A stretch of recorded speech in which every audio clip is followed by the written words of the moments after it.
Han, begira itziar.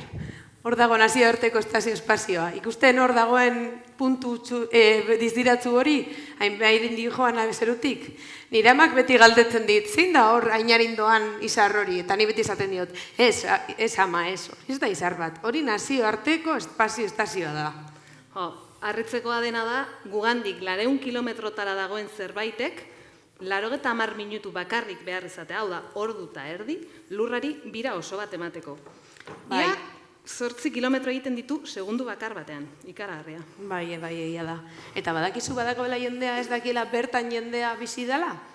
Eta berez ez dira orain dela gutxi 3 astronauta bertatik bueltatu? Bai, ustez baiet, zirailaren 11ean edo lakon bat. Gainera, hoietako batek 869 egun pasadituan goian. Inoiz, denbora gehien pasaduen pertsona. 2 urte eta erdi. Zelako pasada. Imaginatzen, bertan bizitzea, zelakoak pasatuko zituzten, jateko, loiteko, dutzatzeko, pentsatu, klaro, urak ez duela goitik bera egiten gravitaterik bare. Bai. Hala ere, espazio-estazioan ezetasuna, temperatura eta horrelako magnitudeak oso kontrolatuta daude. Eta astronautek ez dute hainbeste izerditzen eta ez dira hainbeste dutxatu behar. Oso kuriosoak dira interneten aurkitzen diran bideoak horrelako gauzak esplikatzeko. Bai, egia da. Bai, bideo asko ten dira horrek buruz. Baina kontuz, ibili behar gara interneten topatzen ditugun gauzekin. Kontuz, internet ez dela beti iturri on bat. Eta bestela, pentsatu eta gogoratu zein erreza den pertsonak konfunditzea eta pentsaraztea gizakia ez zela ilargira heldu. Hori frogatzen zuten bideo pila eta webgune pilo bat topatu daitezke. Eta gainera, jendeak sinistu egiten ditu. Bai. 1969ko uztailaren 20an, Apolo 11 ontzia ilargira iritsi zen unetik existitzen dira teoria konspiratzaile pila bat. Eta jende askok uste du, irudiaiek Hollywoodeko estudio batean grabatu zirela, eta ez da egia. Gixajoak, hori pentsatzen badute, eta hori ez baldin badute sinisten, zer pentsatuko dute martitzera eraman ditugu roverrei buruz. Edo beste eguzki sistemako beste planetatara eraman ditugun espazio entziei buruz, adibidez.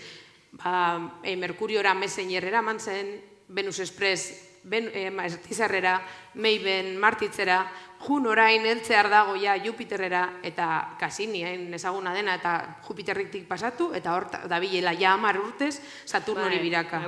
Eta Voyagerrak eguzki sistematik irteten eta joan 30 urtez daudenak hor, Voyager bata gainera ja espazio interestelarrean dago, Neptunotik haratago. Asko ikusteko dute hori pelikula badala, zientzia fikzioa, baina ez. Bai. Pena bat da, Zerbait egin beharko genuke jendearen gana astronomia hurbiltzeko. Teleskopioek eta sateliteek gaur egun irudi pilo bat ematen dizkigute eta izugarriak dira gainera, eta ni uste dut ezin dela zaila izan zaletasun hori sortzea jendearen gan. Zerresa izan behar du, oso irudi polita ditugu, niri adibidez eguzkiarenak pila bat gustatzen zaizkit, gaur egun eguzkiaren inguruan biraka, 12 erdi edo satelite pila bat ditugu, SOHO, SDO, Estereo, eta horiek ateratzen dituzten argazkiak, adibidez, eguzkia subola baten moduan ikusten direnak, edota bertan pasatzen diren fenomeno ezberdinak, ekaitzak, orbanak, koroa masaigorpenak irudi horiek edo zeini gustatzen zaizkio. Baina ez ahaztu ere, unibertso sakoneko argazkiak, horiek ere izugarriak, zeinetan galaxiak, nebulosak, gasodeiak ikusten ditugun, eta zuri hainbeste gustatzen zaizkizun beste horiek, zeinetan galaxiak batzuek besteen kontra dabiltzaten hor elkar leian. Bai, kanibalismo galaktikoa, bata besteari jaten egongo balira bezala, niri hori oso kuriosa egiten zait, baina hala ere, gehien harritzen hauena da, halako objektu guztiak behatu alizateko, ezin garela lurrean geratu. 10 metroko diametroa dituzten teleskopioak ditugu, baina hala ere, teleskopio asko, edo batzuk behintzat, unibertsora atea behar izan ditugu, hau da, gure atmosferatik kanpo, gure atmosferak egiten duen distortzioa edo ekiditzeko, Hubble espazio teleskopioa, adibidez. Eta horretaz gain, gainera, teleskopio horiek izan behar dituzte erradiazio ezberdinak. Gu, depende, zer behatu nahi dugun, radiazio bat edo bestea behar izango dugu. Adibidez, X-izpiak, ultramorea edo infragorria erabili beharko dugu.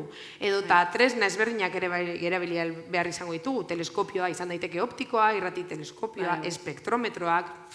Bai, eta guzti horrekin, noraino iritsi gara? Zein da behatu dugun objekturik urrunena? Uste dela 13 giga-argi urtetara dagoen galaxia. Giga-argi urte? Bai, giga-argi urte, hau da, 13.000 milioi argi urtetara dagoen galaxia bat. Eta argi urtea, argiak urte betean egiten duen distantzia dela kontuan hartuta, hau da, 10 bilioi kilometro, egin biderketa, 13.000 milioi bider 10 bilioi kilometro. Zeinen handia den unibertsoa, itzela.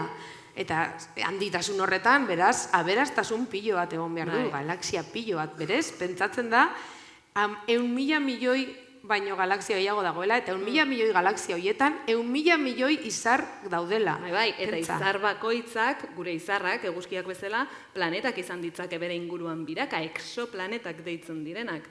Gaur egun, 2000 exoplaneta ezagutzen dira ziurtasunez, baina badaude beste 5.000 objektu izarren inguruan biraka exoplanetak ere izan daitezkeenak. Ai, ama, horietako planeta batean bizitza egon daitekeela pentsatzeak bakarrik urduri jartzen nago.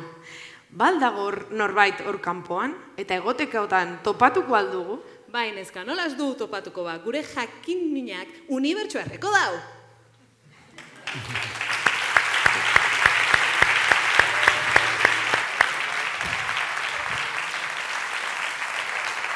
Mila esker, bikote sateliteak eta planetak eta argi urteak eta...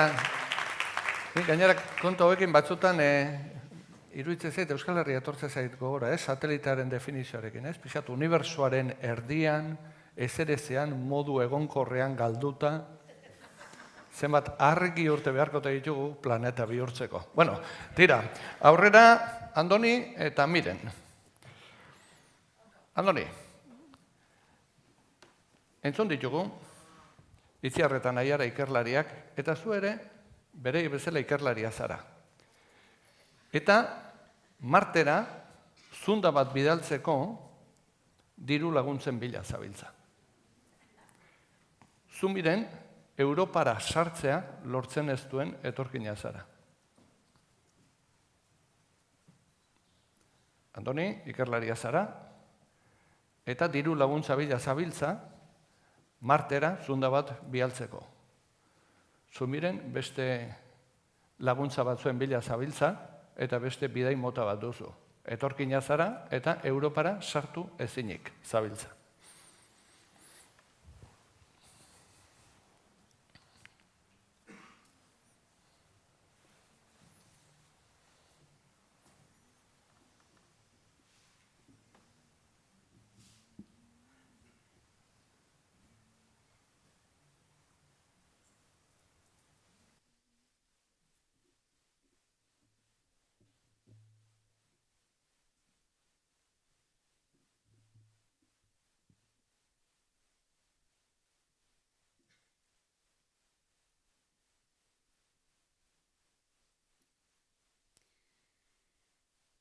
Zalantza asko esnatu zaizkit, zu ikusita berehala, baldakizu ona etortzeko, bide bat egin dudala, zuk Martera joan nahi zenuke, zerbait aurkitzera ala, ta lurrean gutratatzen gaitue, estralurtarrak bezala.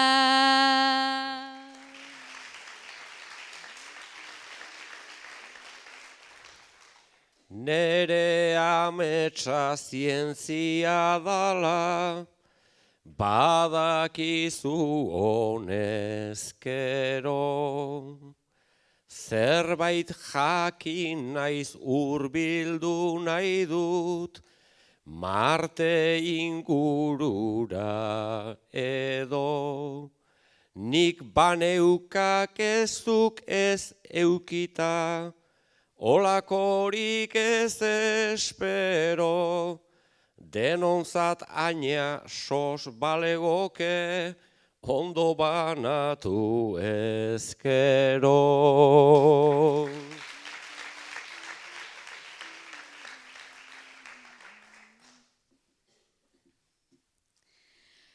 Sosa badago hori diote, ta banatzera goazen, justiziaren definizio, zarkitura nola zen. Zuk marteraino joan nahi duzu, han bizidunak bilatzen, ta hemen hiltzen diren biziek ez altzaituzte kezkatzen.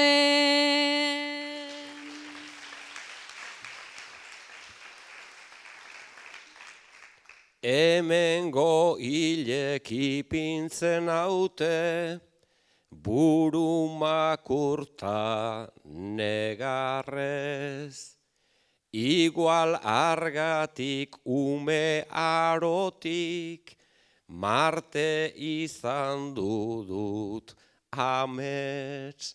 Hemen bizitzen nola ez dagon, siriar bat ere errez. Igual Martera joango gara, hemengo gerratik ies.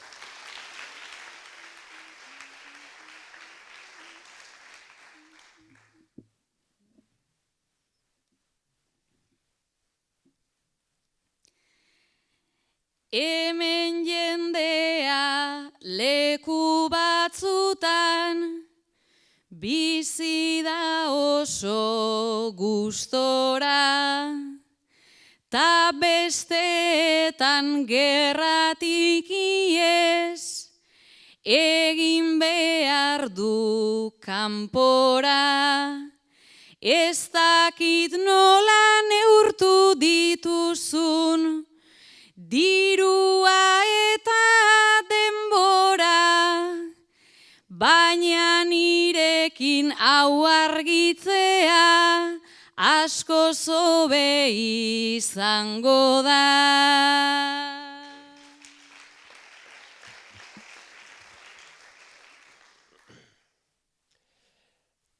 Desberdina da hain xuxen ere, zure eta nere problema. Marte inguruan kokatu nahi dut, zunda moderno onena.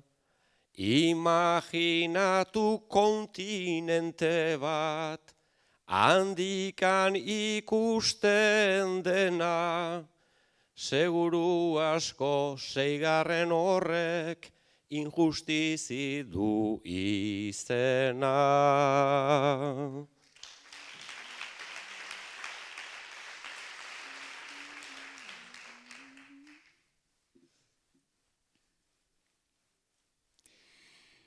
Egia esan lasaitasunik, ez daukazuzuk berbatruk, orain artean ere olako, gauza asko entzun ditut. Kontinente bat nola imaginau, aldudan pentsa zazuzuk, bihar gau ez lo non eingo dudan, imaginatu ezin badu.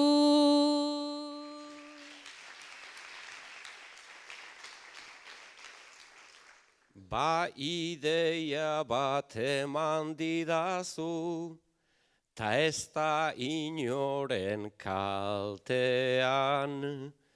Espaziorantz joan ninteke, kapsula trinko batean.